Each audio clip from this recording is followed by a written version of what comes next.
सच्ची माँ है, वो मेरी माँ की तरह, मेरी माँ की तरह मेरे लिए सब कुछ अच्छा करेगी। डॉक्टर अम्बेडकर की उंगली हमेशा ऐसे होती है, उनका इशारा होता है कि स्कूलों में जाओ, कॉलेज में जाओ, किताबें पढ़ो, संसद में जाओ, विधानसभा में जाओ और अपने अधिकारों की लड़ाई लड़ो। कभी कावड़ लाओगे, कभी गंगा नहाओगे, कभी वैष्णो देवी जाओगे, कभी ये वाला व्रत करोगे, कभी ये पूजा करोगे, कभी ये पाठ करोगे, पर तुम्हारे दिल अंदर आज तक नहीं करेंगे। आप लोग हर साल गंगा नहाने आते हैं, लेकिन क्या कभी पिछले साल की नहाई हुई गंगा का आपने हिसाब किया है कि जो पिछली बार मांगा था क्या वो पूरा हुआ? क्या वो पूरा हुआ? क्या आपने हिसाब रखा?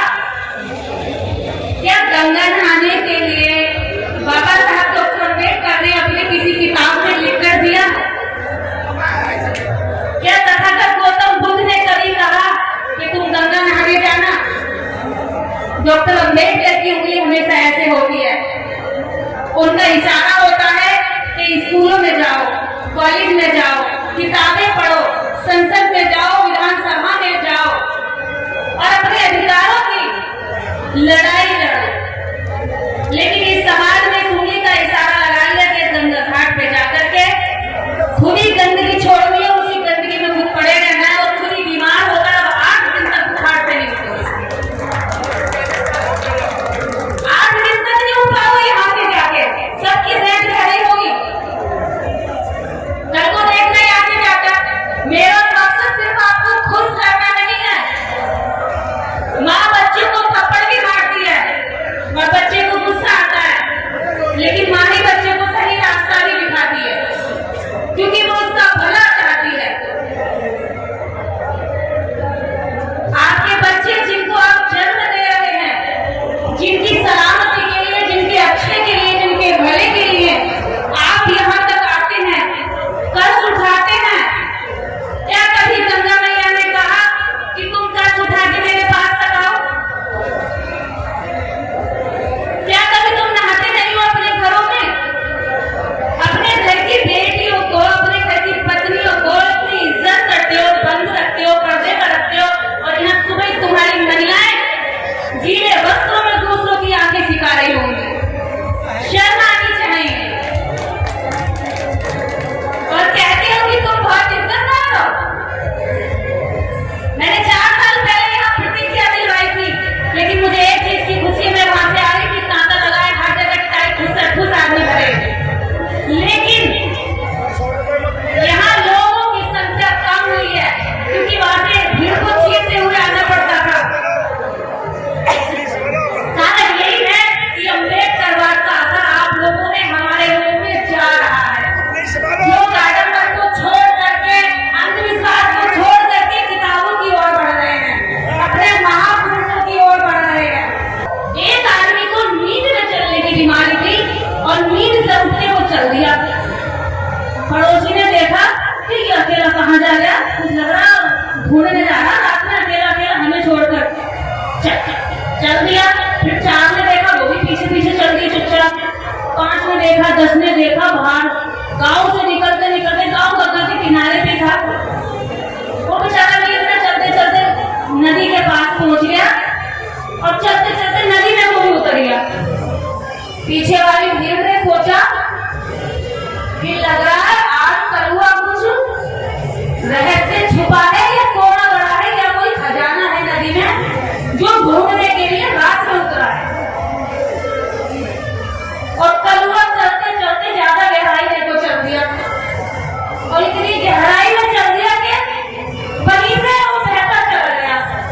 बाकी लोग देख रहे, अरे निकल के नहीं आया, वो नींद में गया।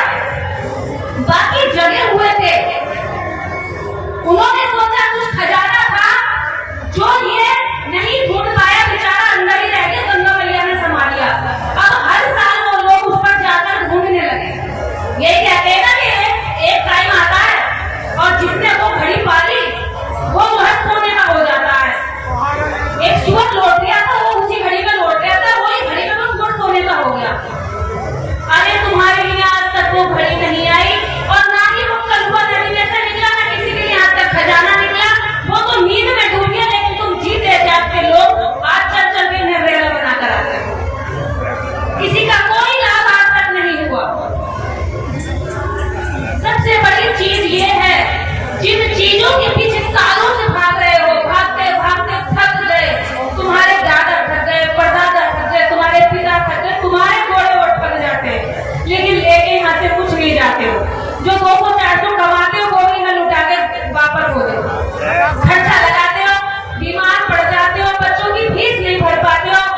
लेता हूँ, पाई पाई जोड़ूंगा पाई पाई जोड़ूंगा और अपने बच्चों को पढ़ाऊंगा। और अपने बच्चों को पढ़ाऊंगा। हे गंगा मैया, हे गंगा मैया, तुझे मैं